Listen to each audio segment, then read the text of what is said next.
James Archer to come down and talk today.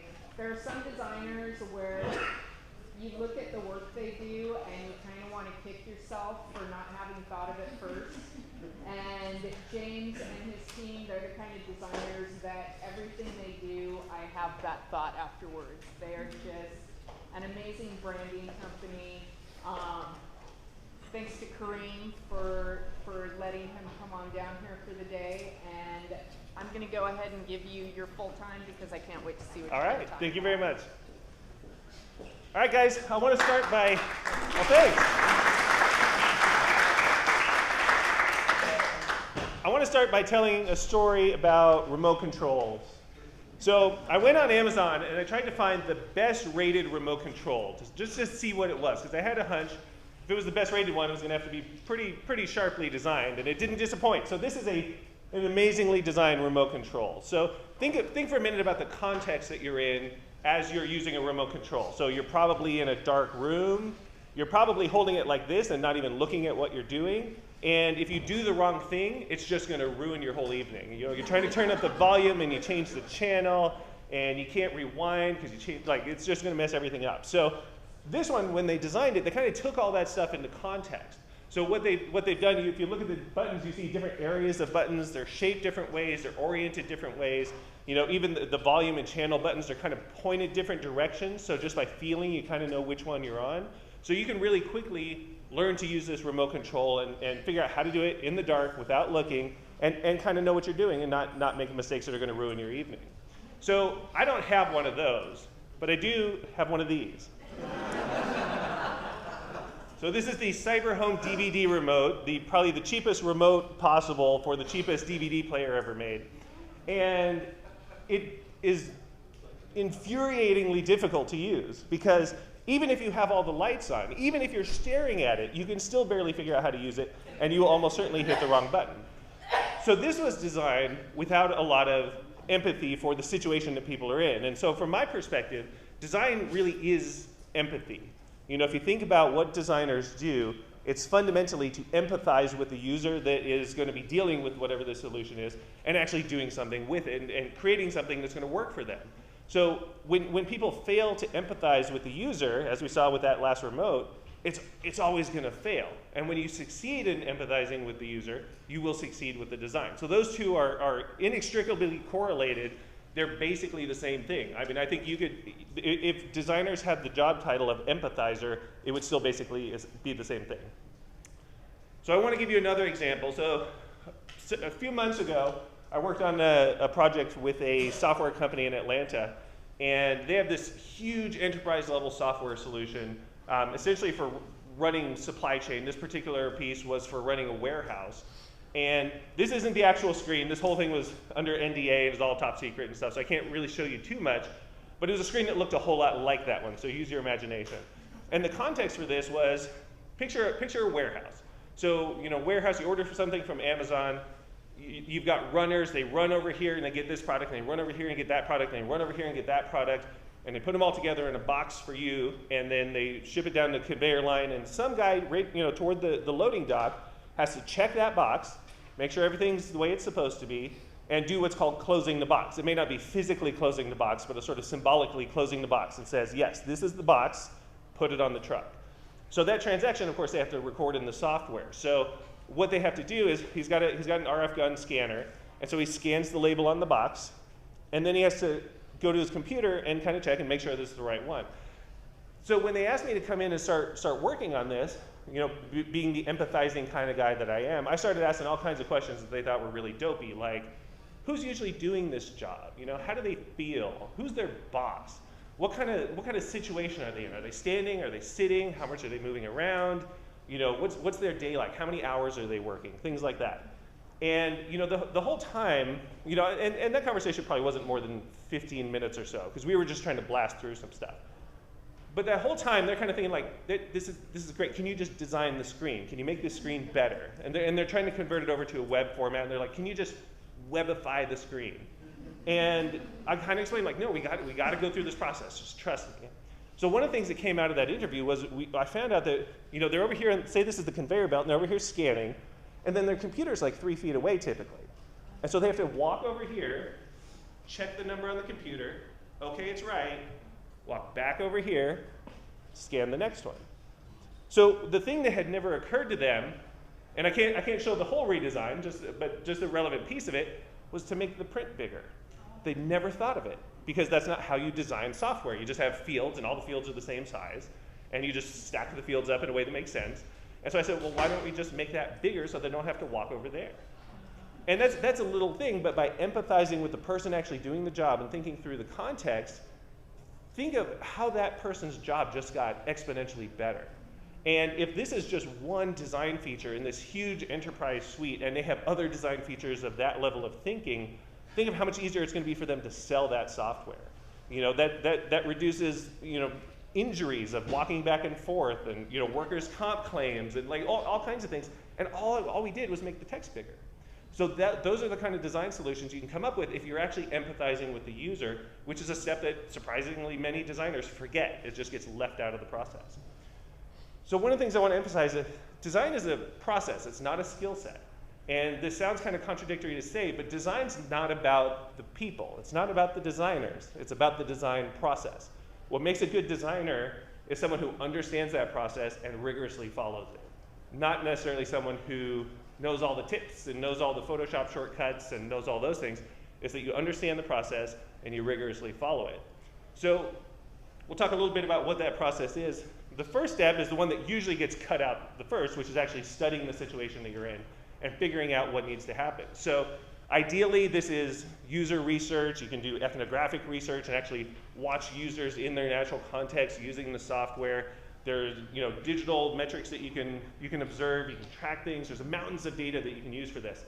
But you guys know sometimes you don't get that, right? Sometimes you don't even get access to any users, and you have to just kind of make your best guess based on the situation. Well, in that case, you know, I'm designing enterprise-level software for a publicly traded software company, and all I had for that solution was 15 minutes of talking to the people within the company who were subject matter experts. But that was better than skipping it. Even that, you can extract a whole lot of insight if you sort of rigorously follow the process and you know what kind of information you're going after and you just dig into it. So the next step then is to actually empathize and to figure out what is it like to be the user. You know, it's one thing to know that your user is, you know, has 2.5 kids and they this and they that, and you have data about them. But you have to translate that into what is it actually like. And so when I was thinking through that design, I made myself walk back and forth just as that person would and think about what it would take to make their lives better. And the solution was a simple one, but it took that empathizing and me getting inside their head and understanding what it was like to be that person to come up with that solution.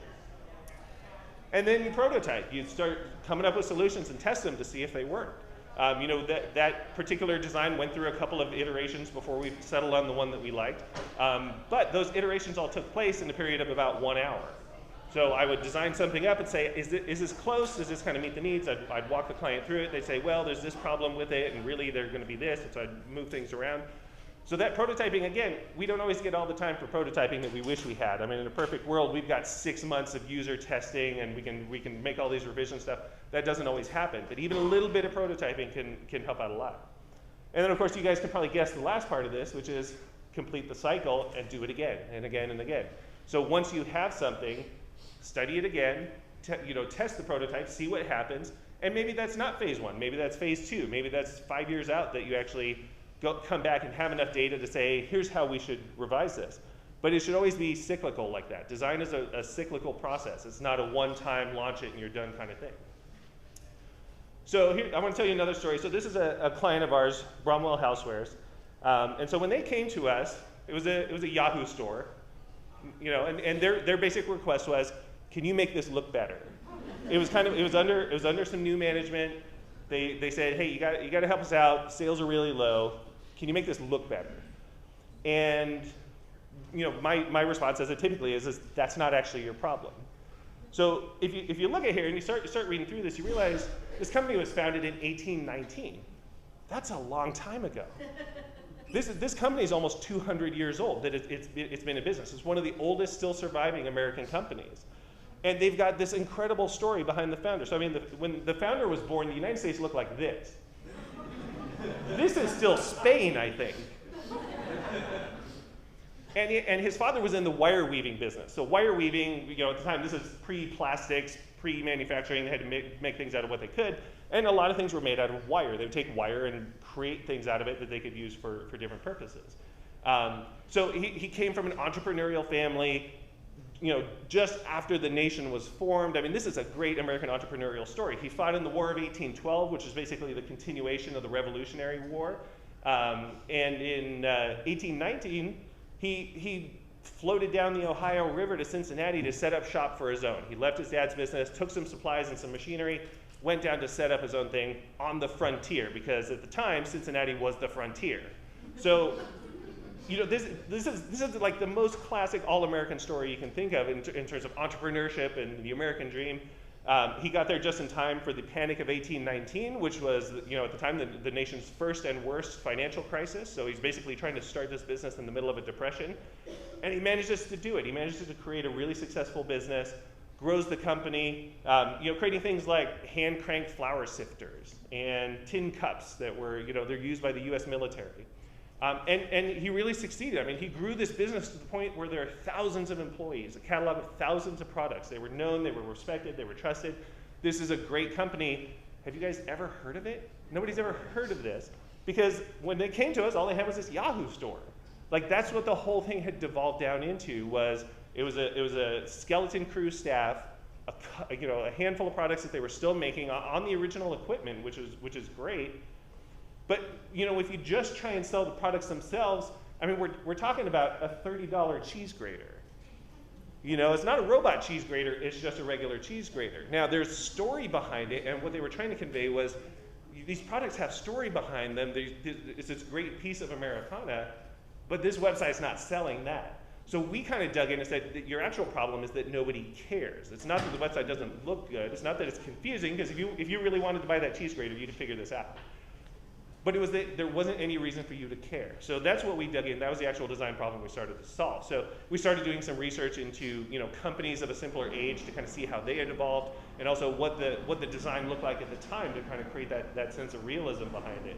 We researched the typography, and we found modern equivalents for the typefaces that they used at the time. And this was a time when people used lots of typefaces. It wasn't just headline typeface, body typeface like we do now, which is kind of boring. But they would have posters that would have 10 different typefaces on it. So we kind of kept that spirit and pulled that forward. We started looking at different ways that we can pull out visual elements that evoke that time and really convey the stuff that's going on. And so as a result, we're able to basically build a brand around it. The company was renamed after the founder, Jacob Bromwell, and we created this user experience, this customer experience, that's actually relevant. So when you see that, and that's his actual signature, we managed to dig up the founder's original signature and use that for the logo, it creates a little more sense of relevance for what's going on. We designed the website. Now, this website's a few years ago. It doesn't have the cool parallax and background videos and stuff that it would now, but it was a nice idea that actually conveys what the company's about and conveys the spirit of it, most importantly, and tells the story and gives people a reason to care. So that was the design process. We weren't solving the aesthetic problem, we were solving the actual problem, which was relevance. And that stuff works, man. So I talked to him 2 years later, we had lunch together, and I said, hey, how's business going? And he said that their business had essentially quintupled, and he attributed that pretty much directly to the experience that we had created around the brand. All we had done was given people through design a reason to care about what it was and actually communicate the real story that was going on there. Now, there are a lot of different layers to design, and the problem is a lot of people never make it through the bottom few layers. So the bottom few layers are things like functionality, intuitiveness. These are all good things. And when people talk about UX, they tend to think about things like, how do we make it functional? How do we make it intuitive? And those become the goals. Well, you're just scratching the surface. Those are table stakes. If you're not doing at least those, you shouldn't even call yourself a designer. Then you get into efficiency. So it's nice, it's functional, it's intuitive. How do we make it so that people can get through the process quickly and easily? So that's kind of, we're getting into the middle zone. Then we get into things like comfort. So that can be physical comfort, like we were talking about walking back and forth to a computer, or that can be psychological comfort. If you're on Amazon and you're going through the checkout process and you have to hit continue, there's a little note there that says, your order will not be placed until you have a chance to confirm it, things like that. They give you psychological comfort. Now, you can't do that unless you're putting yourself into the head of the person using it and really thinking through what are their concerns and frustrations and kind of digging into that stuff. And then we get to delight. And that's really what we were trying to do, because that was what was missing from the Yahoo store. There was no delight there. There was no magic. There was no excitement. So, to me, that's kind of the hierarchy that you should go through. You have to have the stuff on the bottom, but you should be really working toward and pushing through to get to the things on the top.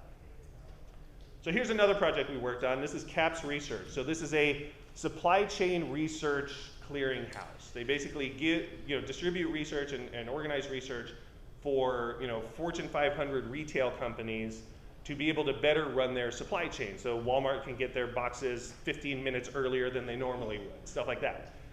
The most boring stuff you can imagine, and the most boring site to accompany it.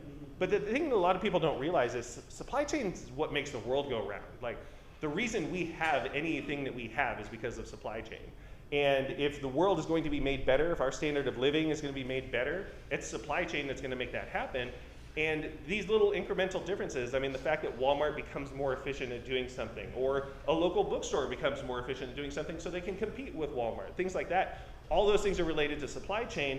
And these guys were at the center of that, gathering the research and putting it out there to these C-suite officers to explain to them how to do this. But you don't get that from here, do you? I mean, this presents it as the most boring thing that you have no need at all to pay attention to. So we needed to help change that and help make them relevant again. So we actually started doing user research. We started calling chief procurement officers at these Fortune 500 retail companies, and they're surprisingly difficult to get a hold of. But we kept at it until we had enough information that we were really starting to get inside their head and we could build a profile around it. And then, based on the things we started hearing, the metaphors they were using as describing what they were working on and so on, we started to build, a concept around this brand. So we'd start using cultural archetypes, the intellectual or the explorer. And so based on these archetypes, we then pull out visual elements and kind of tying all these metaphors together. Our brains work on metaphor. I mean, metaphor is the foundational language of the brain. So we started pulling things out. And so when these CPOs are talking about, we're blazing new paths, we're going into uncharted waters and so on, well, we're pulling out all those metaphors so we can use them back with them and make sure that when we launch this website, it's literally speaking their own language. It's using the same metaphors that they themselves use. So based on those metaphors, we start pulling out possible visual elements. We start working on, even the logo. We start figuring out ways that we can, get those metaphors across in the logo itself. Start coming up with different concepts. And working on the verbal strategy. I mean, the presentation right before this one, I was talking about how, copywriting is design. It absolutely is. It's verbal design. And we follow that same approach. We do a whole verbal strategy of, this is the kind of voice and tone you should be using. These are the kinds of keywords you should be using. These are the kinds of keywords you should be avoiding, because the content of the website, the copywriting, is a fundamental part of the design process. And so going through a process like that, that's how we turn something like this into a site that looks more like this. Now, this is an aesthetically pretty site. It's all right. But the more important part is the subconscious stuff that's happening. Those are the right colors for this target audience. Those are the right words for this target audience. And it just reaches out and grabs them and pulls them in. And they suddenly see this organization in a totally different light than they were seeing them before.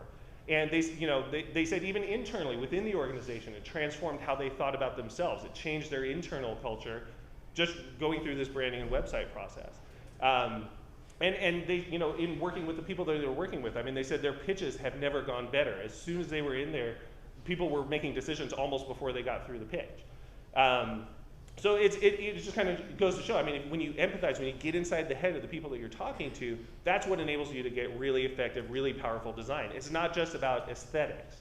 It's about understanding the psychological piece. Design's fundamentally working with the psychology of people, not just their eyes. So this is a kind of a simple one. So this is athlinks.com. It's the world's largest database of endurance race results. So if you've ever run in a marathon or anything like that, you're almost certainly in this database. So it's one of those things where you can go and you can find your race results and you can see your whole profile and it'll show your whole history in there. And the founder himself was an endurance runner. He was a pretty diligent one, kind of a tough macho kind of guy.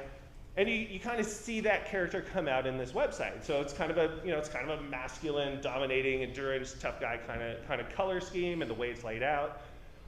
But the problem is the target audience for runners isn't him. The CEO was not representative of the overall target audience, which includes a lot of women. It includes a lot of people doing it for social reasons. It includes a very diverse group of people, not just, kind of tough, endurance-oriented, macho sort of guys. And so when we redesigned it, we kind of took that into account, and we had to kind of coach them through this process a little bit and talk them through, you know, hey, I know that you need to like this website, but we're not designing this website for you. We're designing it for these people over here. So whether you like it or not is not that relevant to your business. This is what actually matters over here. And that, you know, that takes a little coaching and stuff, but he got there. He's a super smart guy. And so we steered the website a little bit. So it's, you know, it's a little more on the feminine side. It's a little less intimidating. It's a little less performance oriented, a little more social oriented. And you see that through the photography. You see that through the color schemes, and even just the language that's used throughout the site. And this can be done even on a low budget. So this was a client that came, so we've had a kind of a home security and commercial security client locally for a long time. And we love those guys. We've worked with them for so long, and we just have a close, trusting relationship. And one day the fire chief came to the CEO and said, you know, I wish I had something like this. And he described this thing where you take this, because what happens during a fire, after a fire, you know, the firemen put it out, well, it can relight. You know, there could still be embers in there, it could still catch. So they have to leave someone behind to sit around and watch the fire and or watch the, you know, the burning rubble or the put out rubble and just make sure it doesn't catch again. And that's not a great use of resources.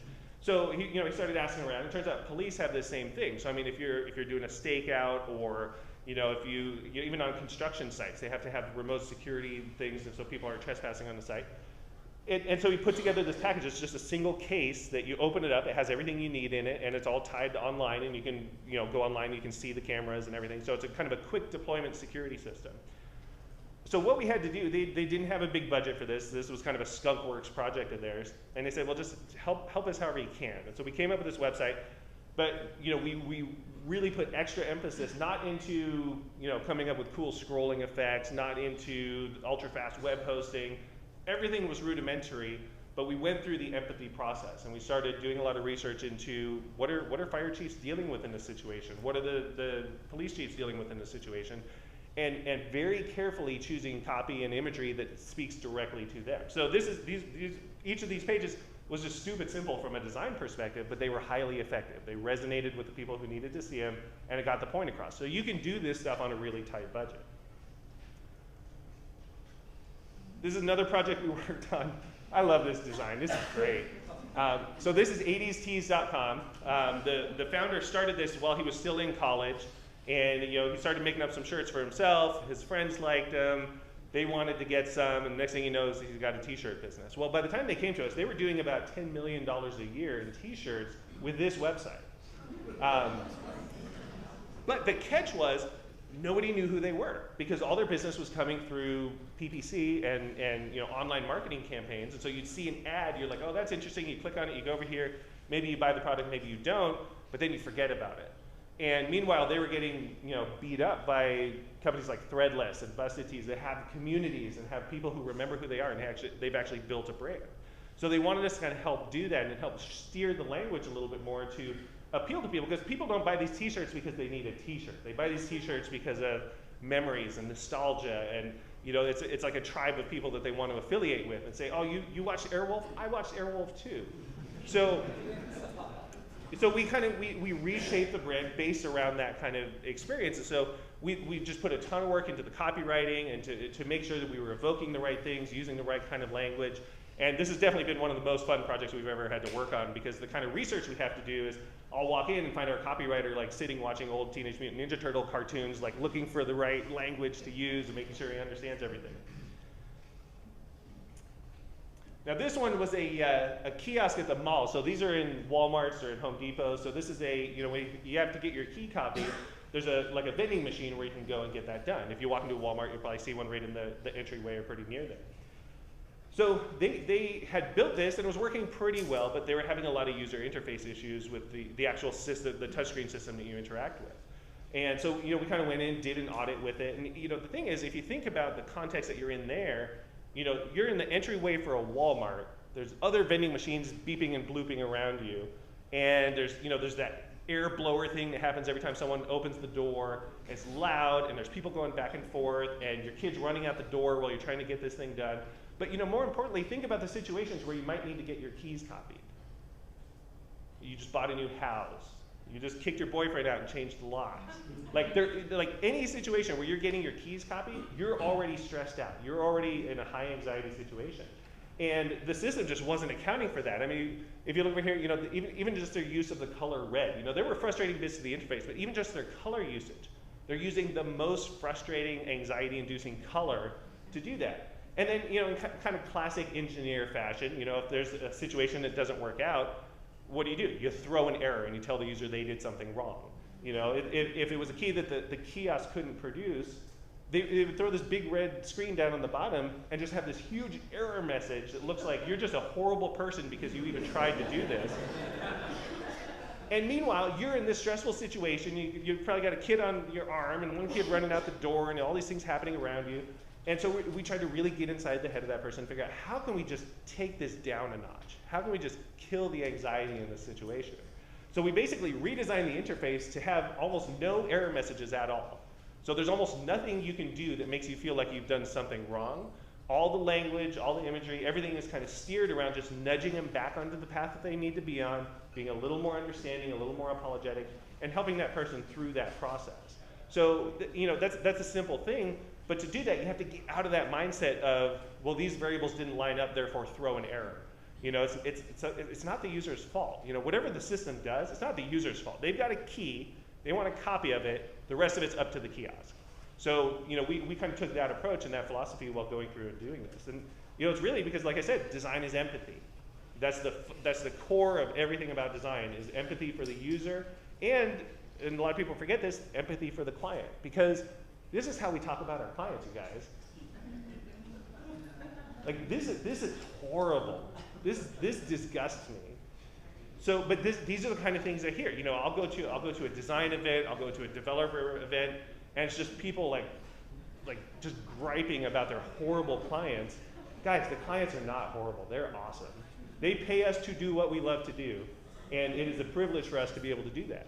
And you know, the thing is, to do that, you have to have empathy for the clients too, not just the users. You don't love your users and hate your clients. You love your users and you love your clients, and you're trying to make the whole system work. Because your clients are dealing with a whole lot of stuff. And the fact that you want the logo a little bit smaller and they think maybe it should be a little bit bigger, that's just one of 10 million things that they're dealing with right now, and they don't necessarily want to hear your whole lecture on the whole thing. Doesn't mean you should cave into them, but have a little empathy for the situation that they're in. They're dealing with a lot of stuff, you're one small piece of it, and they're trying to sort it out as best they can with little information and little knowledge. And you know, how do you feel if your doctor treated you the way we as an industry treat our clients and have that kind of attitude? You know, do you want to leave your doctor's office feeling like your doctor's just turning over and going, man, that patient was so stupid. I can't believe they thought that. You know, obviously they did that. And you know, meanwhile, when you go to a doctor, I mean, you're in a super vulnerable position. You're afraid, you're worried, something's going wrong with you, you don't know what it is, you're taking your best guess, you went on WebMD and you looked something up and now you think you have lupus, and you know, you saw something on House and you're pretty sure that's you.